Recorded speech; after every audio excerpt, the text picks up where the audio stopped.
Salut à tous, aujourd'hui on se retrouve pour la deuxième étape de la fenaison. On passe au fanage. Donc là ça va être une vidéo un peu comment je vous explique en cabine et comment je fais pour faner. Si vous voulez une vidéo plus travaillée en termes d'image, je vous laisse aller voir la vidéo de fanage de l'année dernière qui sera plus propre si vous voulez vraiment voir que le tracteur et que vous voulez pas voir trop comment ça fonctionne en cabine et tout. Donc là c'est le Max 925, la faneuse Fanex 764. Je crois que là c'est le troisième ou quatrième fanage. Donc moi j'ai fané la première fois avec le masset derrière la faucheuse, vous aurez des plans. Et là on va faner ce champ là. Donc là c'est que des champs collés, moi j'ai fané celui qui est derrière là. Et je sors de ce champ qui était là. Allez, je vous emmène en cabine.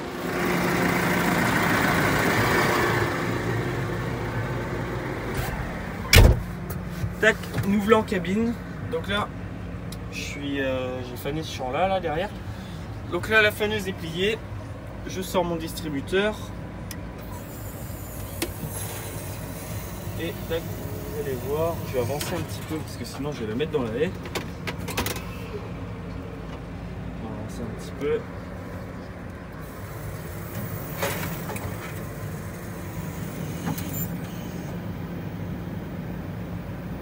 Donc là c'est bon, elle est dépliée. Une fois qu'elle est dépliée, je mets en route, on va se remettre au neutre. Je mets en route la prise de force en 540 économique. Donc elle va tourner à 540. Moi je vais la mettre à 500 tours, mais en gros je peux tourner à 540 tours mais en étant moins accéléré. Ça c'est pour les outils qui ne forcent pas. Je mets en route. Tac.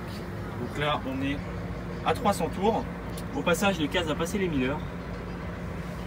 Et ensuite j'ai enregistré un programme de régime qui va me mettre à 500 tours par minute, comme vous voyez ici, 480.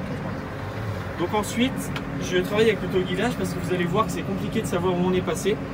Donc l'autoguidage est prêt, je vais tirer au droit parce que la parcelle a une forme un peu particulière. Je vais faire point A, et là je vais conduire de bien droit. Je baisse la faneuse ici. Ça c'est bon, c'est relevé. Je baisse la faneuse et là je vais rouler bien droit. Je vais rouler en B6, après je roulerai en B7 quand j'aurai l'autoguidage, donc je roulerai environ un poil plus que 9. Donc après j'ai la parcelle derrière là-bas à faire et j'ai fait la petite qui est là. Allez, du coup vous voyez ici, alors faites pas attention au jaune, tout ça je connais pas très bien trop comment ça marche. Donc là vous voyez c'est en train de tirer un trait bien droit, même si moi je suis pas droit, lui il va rectifier pour faire un point droit. Donc après quand je vais arriver au bout du champ, que je vais lever, m'arrêter, je vais appuyer sur point B. Et ensuite checker avec le petit bouton vert, et une fois que ce sera checké, ça va me faire un quadrillage avec mes lignes. Et après j'aurai plus qu'à appuyer soit sur le bouton qui est là pour enclencher l'autoguidage, soit le bouton qui est là avec le volant ici. Donc après si vous voulez voir un petit peu derrière, ça commence limite à endainer un peu. Donc quand ça commence à endainer, c'est que ça commence à être sec, à être bien sec. L'année dernière on avait fait quand même 5 fanages. Cette parcelle n'avait pas été fauchée, on avait fauché celle là-bas, la vidéo de fauchage que j'avais fait là-bas, et une partie de la vidéo de fanage dans la parcelle où je sors. Celle-là, il y avait les génisses ici l'année dernière, et là où je vous ai fait la vidéo de pressage l'année dernière, il y a les génisses. Donc ça fait un roulement, elles sont pas très loin, juste derrière là, elles sont vraiment pas loin. Donc là on va arriver en bout de champ, donc là je suis à un peu plus de 7 km/h, à 1400 tours. Donc je vais arriver en bout de champ.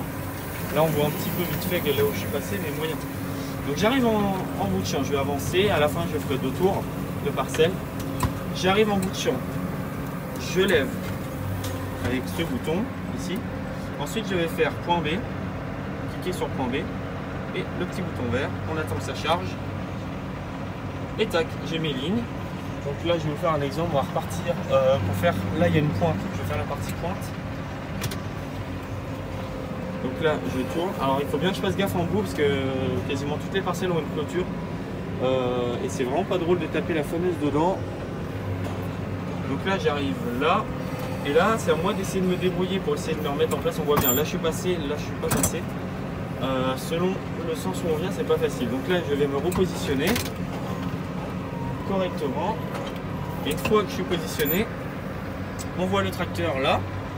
Et on voit la ligne sélectionnée en rouge. J'appuie ici quand c'est en orange ou très bien sur ce bouton là. On appuie là. hop, ça passe en vert, je remets la marche avant et vous allez voir, je lâche le volant, j'ai juste à baisser et là le bruit que vous avez entendu c'est le volant qui tourne, je le mets en B7 et là je touche plus à rien. Voilà, vous pouvez voir, je touche plus à rien, le tracteur va tirer et suivre la ligne que j'ai faite. Voilà.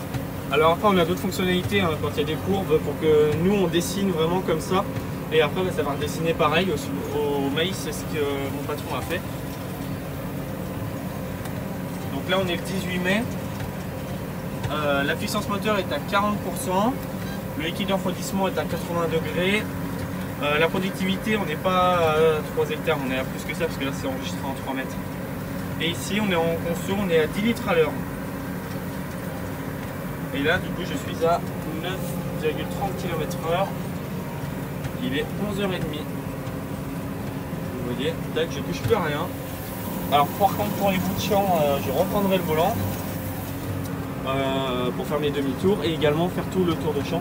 Donc je vais faire une partie champ, un tour de champ côté haie et après un deuxième tour pour bien fignoler en tour de champ. Donc voilà, j'espère avoir été clair. Si jamais vous avez des questions ou quoi, dites-moi. Donc là je rétrograde une vitesse en bout de champ, je lève.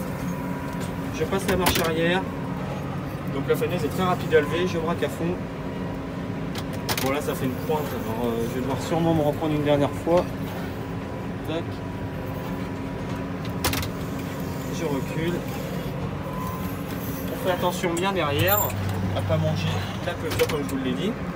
Et ensuite, là j'attends un peu, je clique, hop, il a compris. Je pars, je baisse ma faneuse, et hop. C'est parti. Donc après il n'y a plus qu'à mettre la radio et à surveiller que tout se passe bien. Moi comme ça je peux avoir une surveillance particulière sur le fanage si je peux accélérer ou réduire l'allure et savoir s'il n'y a pas de casse moteur. Hein. Il y a eu un petit problème de fuite d'huile de l'autre jour avec un flexible. On ne sait jamais, on n'est pas à l'abri. On n'est pas à l'abri d'un problème. Donc voilà, j'espère que ça vous a plu et je vous mettrai des plans où je parle pas forcément au fanage dans le masset et un petit peu dans le case. Donc après pour terminer un petit peu sur les commandes, ici vous avez l'inverseur, donc là quand j'appuie dessus je suis en point mort en gros. Ensuite je l'emmène en avant sans débrayer, je n'ai pas besoin de débrayer, je le mets en avant ou en arrière, ça fait marche avant, marche arrière. Ici je peux également faire marche avant, arrière. Ici, plus ou moins pour les vitesses. Ensuite, là, c'est relevage, monter ou descendre. Là, c'est pour un distributeur quand il est assigné. Et après, ici, j'ai mes distributeurs hydrauliques pour un outil animé derrière. Enfin, pour déplier un outil ou replier un outil ou faire un réglage. Je peux également incliner la faneuse comme ça ou comme ça. Bon, là, je m'en sers pas. Et après, ici, on a tout plein de boutons différents qui sont un peu plus compliqués, comme le pont avant, le différentiel. On a également d'autres les autres distributeurs. Après on a d'autres rôles comme par exemple sur la route ou au champ, je peux mettre un... Quand je clique dessus, il passera les vitesses automatiquement, le tracteur. Il passera les vitesses tout seul. J'aurais juste à accélérer, pas besoin de me servir de la manette. Après on a un contrôle de relevage. Ici j'ai des fonctionnalités en plus pour le relevage. Après je peux désactiver ou pas le pont suspendu, c'est l'amortisseur au niveau de l'essuie avant si vous voulez. Et ensuite ça c'est les boutons automatiques comme je vous disais au champ sur la route. Ici je sais pas trop ce que c'est, on dirait un ventilateur mais on ne sait pas trop. Après là c'est des fonctions pour l'autoguidage. Ici on a le différentiel, ça je sais pas trop ce que c'est. Et ça c'est automatique, c'est pour la prise de force. Et ici on peut également gérer les distributeurs ou très bien un chargeur. Puis après on a encore d'autres fonctionnalités, enfin, c'est un tracteur, ça reste assez compliqué quand on connaît pas, quand on n'est jamais servi. Donc voilà, un petit peu là pour les voyants, autoguidage activé, là j'ai un régime tour par minute enregistré activé et la prise de force arrière activée. On a le plein, il est en bonne température, la pression de l'huile est à 24 bars et la température de l'huile à 60 degrés. Batterie 400 14 volts, pardon. Donc voilà, je vous donne un petit peu tout plein d'indications. Vous prenez ou pas. Allez, sur ce, je vous laisse avec mes autres plans que j'ai pu faire. Allez, salut!